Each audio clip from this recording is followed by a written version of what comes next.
Thank you, Bob, for reminding me that you have to push the record button. You're very welcome. We welcome Michael Benaudis to our BORDERPOL Journal video and podcast. Michael has been with us since 2015. He's a friend and a colleague of BORDERPOL, and he's the CEO of Internet Identity Card Limited. He started that back in 2014, and it's based in the UK.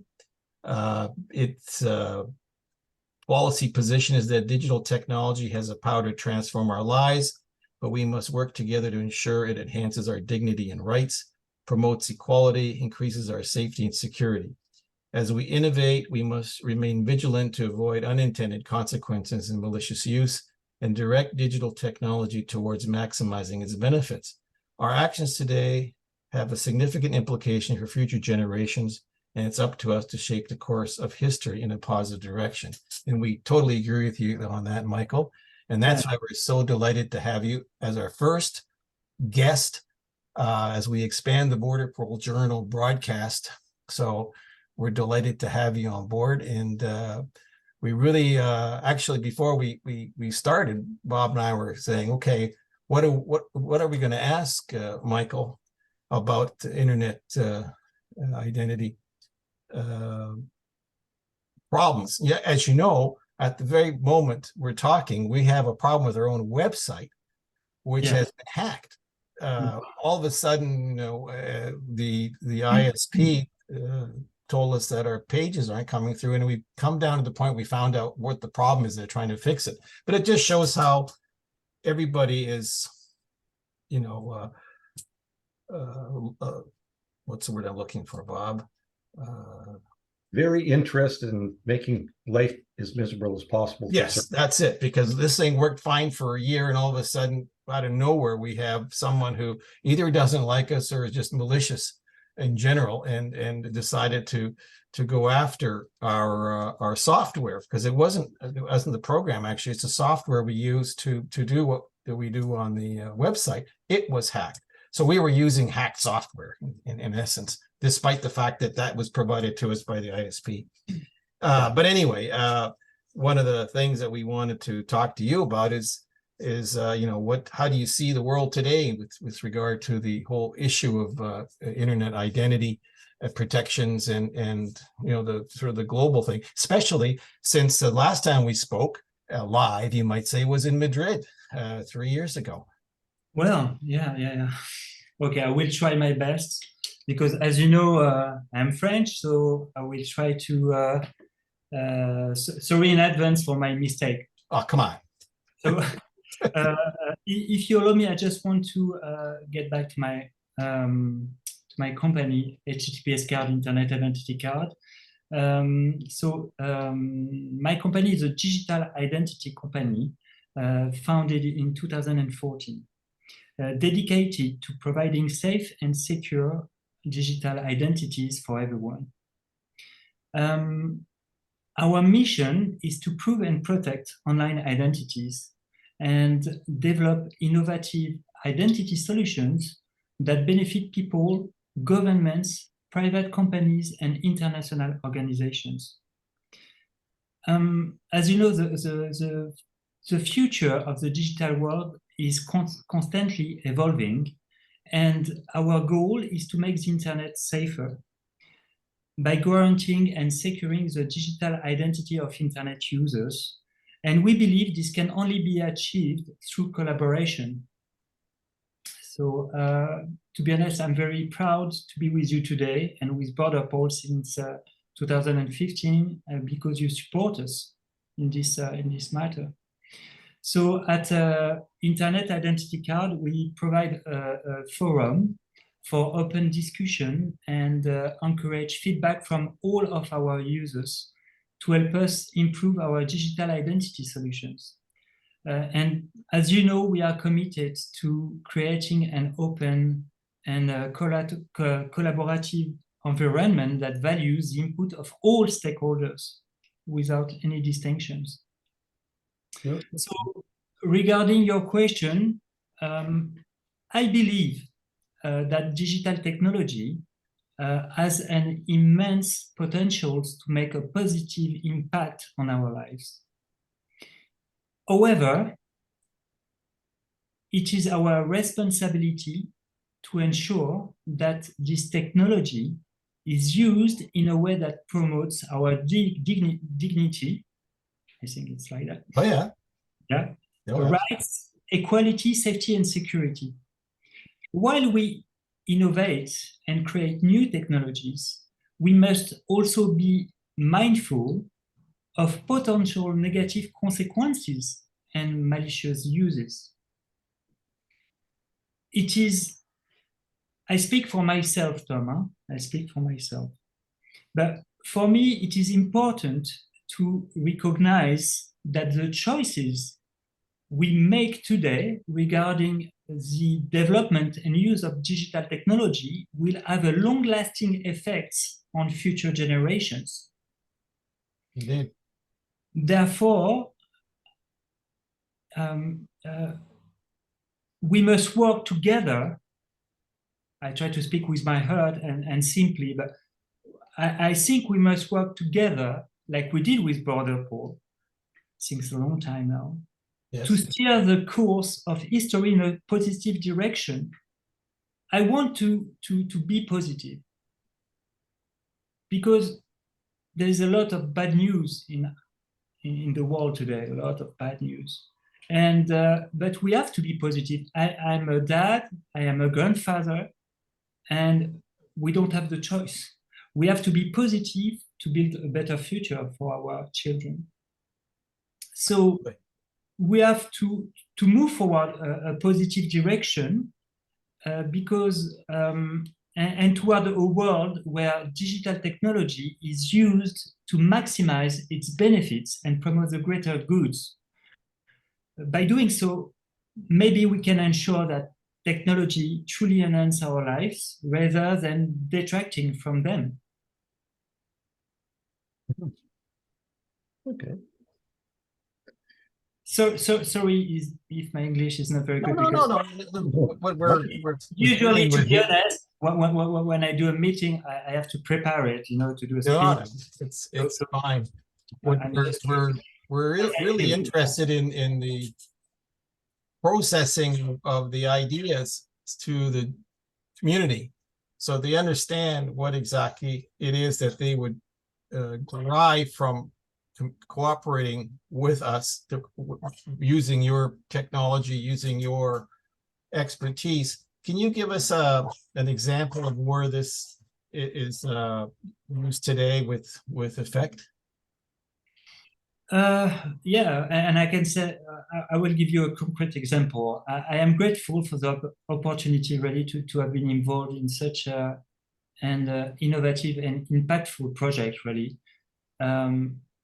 I have to say, with the help of my friends, family and colleagues, as well as the guidance of our dedicated advisors, I have worked tirelessly, as you know, to develop the world's first centralized and decentralized internet identity card, which has inspired many governments and many companies to make online identity secure and accessible to everyone. And I have to say that it has been an honor to address pressing international geostrategic, this is the strategic challenges, including digital inclusion, data privacy, digital rights, identity fraud, artificial intelligence, and digital transformation and cybersecurity in the world. Through the works I've been doing at HTTPS card Internet Identity Card. And I am fortunate to have gained extensive experience, which has helped me to develop the skills necessary to lead telecommunication and companies and help them to develop a competitive and ever-changing industry in the field of digital identity. Okay. Concretely speaking, I am especially proud of the world's first decentralized internet identity card, embedded in the Internet Planetary File System called the IPFS, Mhm. The first anonymous and offline service that requires no database for proving and protecting online identities and certified on the Ethereum blockchain. I don't know if this answers your question or not. I guess maybe from my point, Michael, I'm sorry if it's very difficult to be simple in this No, field. but it's not a simple issue. We understand that. It's complex, but obviously there are people who will be watching this know exactly what you're talking about, and there'll be others in the community who will need a little more meat on the bones. I think, Bob, you're going to ask something. yeah, well, I guess to me, there's a classic example here. Myself, who have followed you and with interest on the growth of your company, but how do I get a card? How do I get my own identity card? Okay. Coupled with that, we also have Tom, who has an identity card and has had for many years. And what does that allow him to do? Okay. So this is a good question. But okay. To be honest, when I started the company at Internet Identica, I worked myself. So I developed all myself. So I start with a centralized Internet identity card. And but it was a mistake to work alone, really.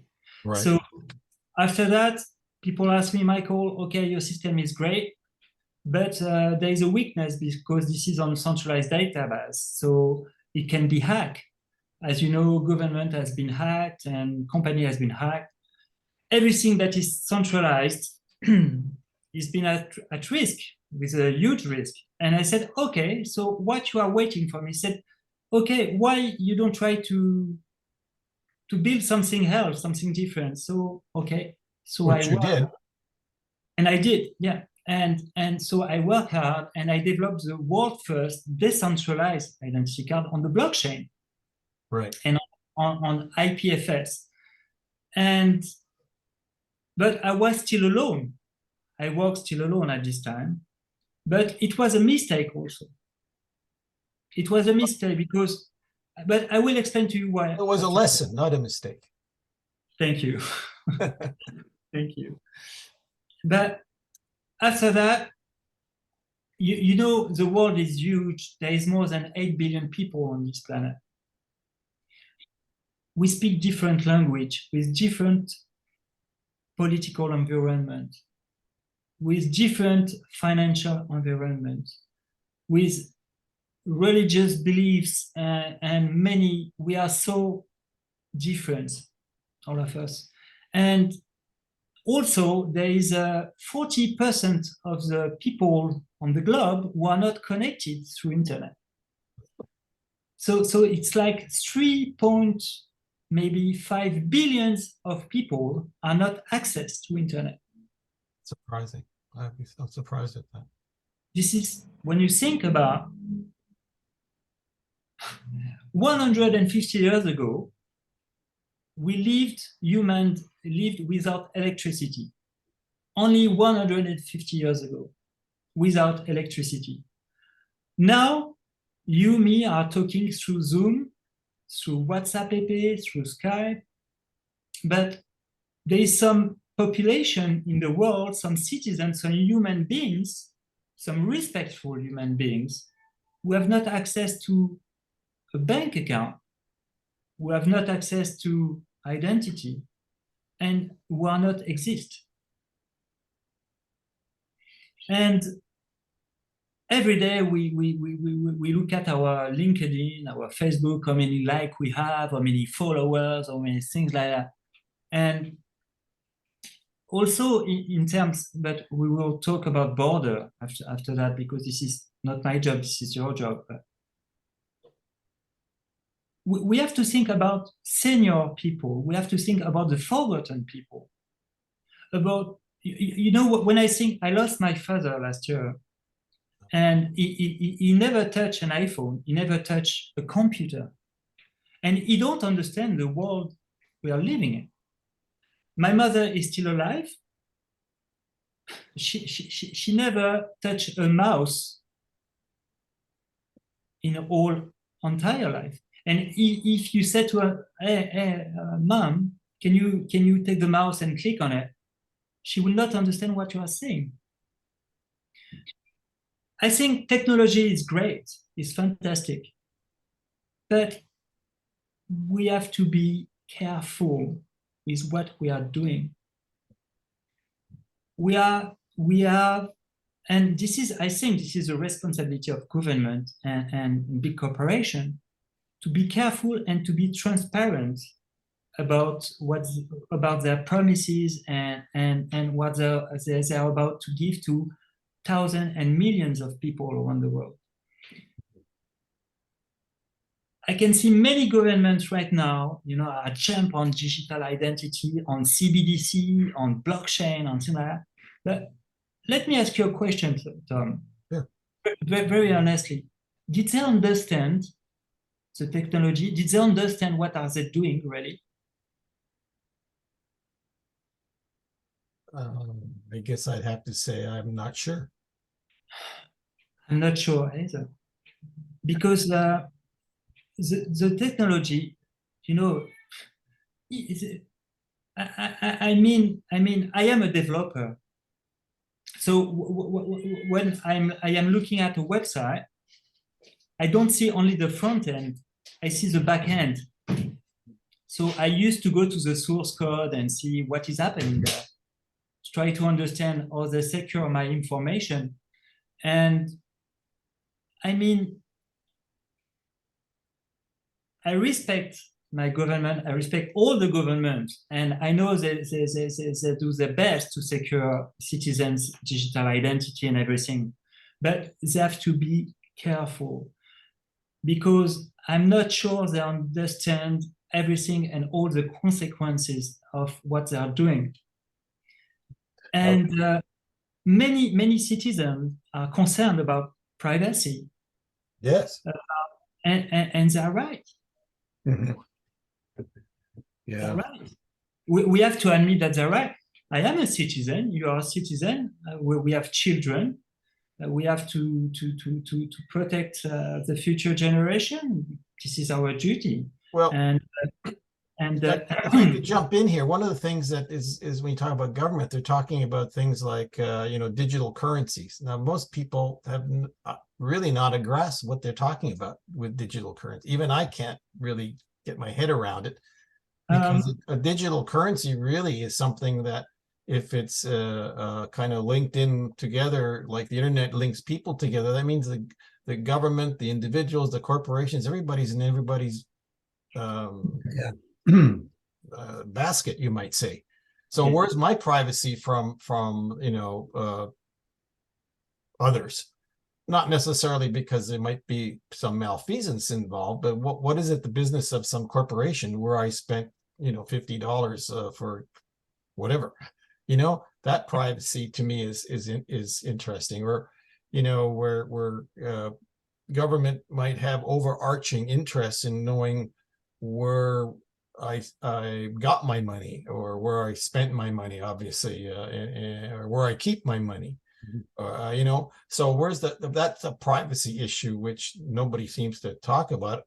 Just always talk about the internet. To me, and I should say the whole business of technology is always sold to us as being something that makes our lives better and easier and faster and more comfortable. Yes, it's true. I just put my little card in the machine in the wall at the bank, and out comes money, and it's not, you don't have to stand in line at a teller anymore, or I can pay all my bills sitting in my pajamas in my basement on my computer and so on. But we give away a lot of our humanity with that at the same time. Mm-hmm. Yeah, I will say this is the price to pay. Internet is fantastic. We can exchange, we can communicate. I am in Paris, you're in Canada, you can be in Africa, you can be everywhere. This is the miracle of technology. But on the other hand, there is a price to pay. Mm-hmm. But I think you are talking about the risk of third-party partners in government digital identity management. Oh, yes. Well, yeah, I guess that kind of leads in I don't know if you're aware, here in Canada that a lot of the public service is on strike. And one of the things that they want to do is ensconce in their contract an ability to work from home. Yeah, yeah. So I guess my question would be, would the process that you're working on, the facilities that you have at your capability, would that enhance security of the documentation of the work that they want to do at home versus what they should be doing at an office? All right. So concerning work at home, I see, Tom, in your recent video, and Bob, you highlighted the importance of protecting your privacy while working from home, especially during COVID-19 pandemic. As remote work become more prevalent, it's crucial to take steps to safeguard your connection and data. As more and more people work from home, due to the COVID-19 pandemic, the importance of protecting personal privacy and data has become increasingly important. I agree. Remote work involves using various communication tools and online platforms, which can make your personal information vulnerable to cyber threats. These threats include, like you said, hacking, identity theft, and other malicious activities that can compromise sensitive data. In my experience, to protect yourself while working from home, but there is no miracle, Bob. It's important to take steps to safeguard your connection and that data. This includes using a secure Wi-Fi network, enabling two-factor authentication, using strong passwords, and keeping your software and systems up to date. It's also important to be cautious of phishing scam, and Tom knows what I'm talking about, which can trick you into revealing your personal information. And I think by taking the necessary precautions, you can ensure that your remote work is both productive and secure. My first advice, if you work at home, Bob, is to say, firstly, you should use a virtual private network, a VPN, to encrypt your internet connection and make it more difficult for hackers to access your data. Additionally, you must keep your devices and software up to date. This is very important. I know that sometimes we receive notification, update, upgrade. It's annoying, but you have to do it because they're working for us, really, to update their system to be compliant to new rules and new threats. I always repeat that, but use strong and unique passwords. Don't use the same password for all of your accounts. This is a common mistake, but we all did it in the past, I know, but now we learned the lesson. And enabling also two-factor authentication, you know, when you receive an SMS or an email to click on a link, it's also a good idea, I think. This adds an extra layer of security by requiring an additional authentication factor. I think there is no one way to be secure online. There is a lot of things there's a lot of steps to do to be secure online. But you have to be aware of these steps. You have to learn by yourself. You have to be curious and education. So this is why I always said education is the key. Education and transparency is the key to a successful digital identity. Education and transparency. So if you are not sure so I don't know, did I reply to your question, Bob? Yeah. I guess just coupled with that, like two-factor authentication. does, instead of getting an SMS message on your telephone, could your identity card be used in that manner as well? So first, I don't like to set my internet identity card. So because I never ever consider that this is my project. I always consider this is a project of the 21st century, and you can't be a proprietary of such of project, really. Okay, so of course I protect the trademark, I have patent and copyright, because I don't want bad people to make a mess with it. So this is the fact. But of course we can implement it. We can implement on a centralized or decentralized or hybrid, depending on government needs. Okay. We can implement and it works, but it will not work on its own. It's not enough. If you see what Twitter did recently, sorry, Elon Musk, for what I said, but but that's true. So you don't have access to 2FA authentication now if you don't pay. Yeah. So they disabled two-factor authentication for a simple user like you and me, because we are not verified on Twitter because we don't want to pay really for that.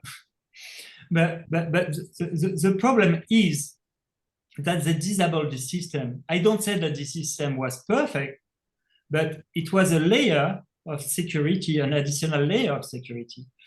So now they disabled two-factor authentication. They suppressed the badge on authentic accounts. So this makes life more difficult for us to identify a fake account or a real one. Yes. And especially with, maybe we'll talk about artificial intelligence later, but this is a big concern also.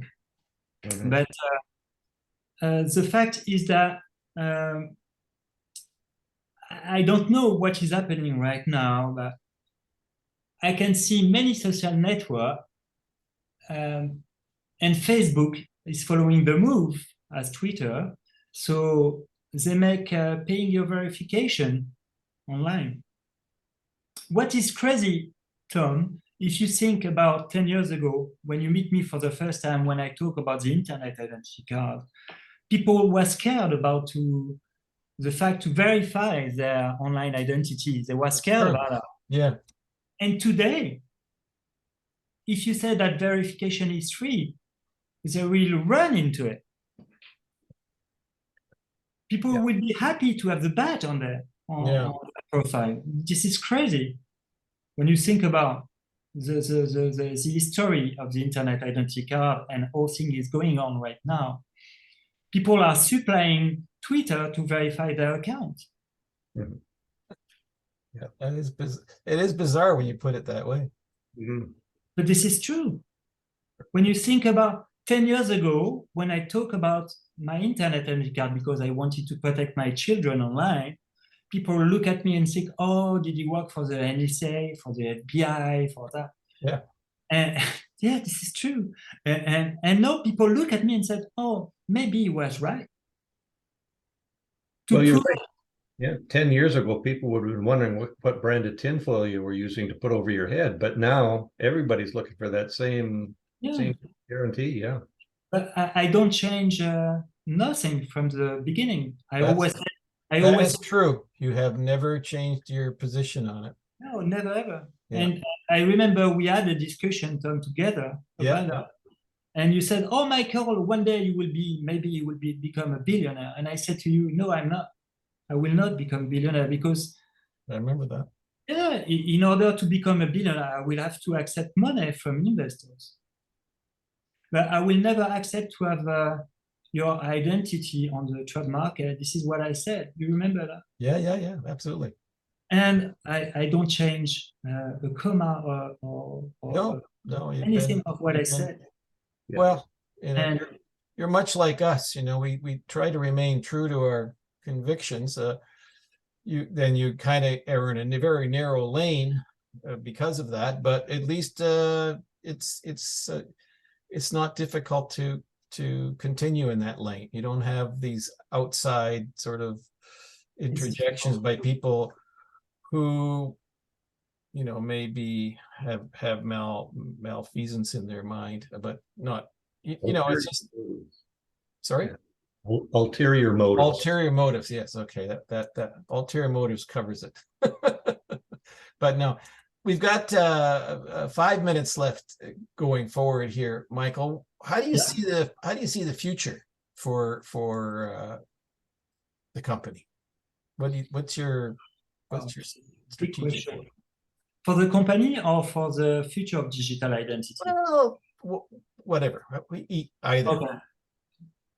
Well, okay, we'll try. I think that the future of the internet identity card and generally of digital identity will be shaped by a combination of advancements in technology, changes in user behavior, and evolving regulatory frameworks. One major trend that I see emerging is the increasing use of biometric authentication methods, such as facial recognition and fingerprint scanning, because these methods can offer a higher level of security and convenience than traditional passwords or PINs. Yes. But they also raise important questions around privacy and consent. What I expect, what I can feel and see is another important development is the rise of decentralized identity solutions, which give users greater control over their own data and reduce the risk of data breaches and identity theft. Mm-hmm. Decentralized solutions use blockchain technology to create a secure, tamper-proof record of a user identity which can be verified by third parties without the need for a central authority. At the same time, I think that we will see a growing emphasis on user-centric design in digital identity systems, with a focus on making them easy to use and understand for individuals of all backgrounds and technical abilities.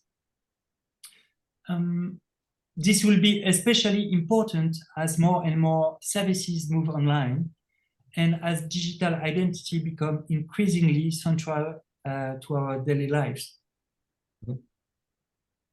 That's very insightful, Michael, because the decentralization is a social phenomena as well as a technical phenomena these days, I think, or at least we're coming to that kind of a realization that everything is really local in your life. Mm-hmm. And while there might be connections broader, like in an onion skin, but still your life is local. That's right. And maybe the technology is going to keep up with that social evolution. Maybe we've gone full circle on this. Bob, in our last 2 minutes. We're kind of winding down, but for any of our listeners or viewers out there, if they would like an internet identity card, where do they go? What do they have to do? Well, so this is a good question, Bob. I believe that governments and other organizations will continue to grapple with how to balance the needs for security and privacy in digital identity system, and how to secure that these systems are accessible and inclusive for all members of society. I think this will require careful consideration of issues such as data protection, user consent, and the potential for discrimination or bias in automated decision-making processes. Overall, the future of the Internet identity card, or globally the future of digital identity, is likely to be shaped by a complex interplay of technological, social, and political factors. However,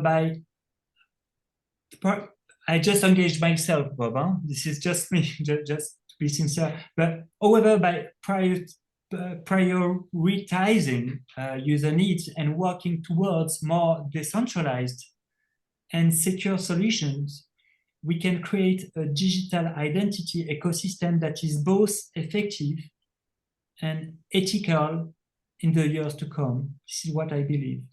Okay, super. We got to wind it up. We're going to run out of time. Michael, thank you so much. I hope we can visit you again.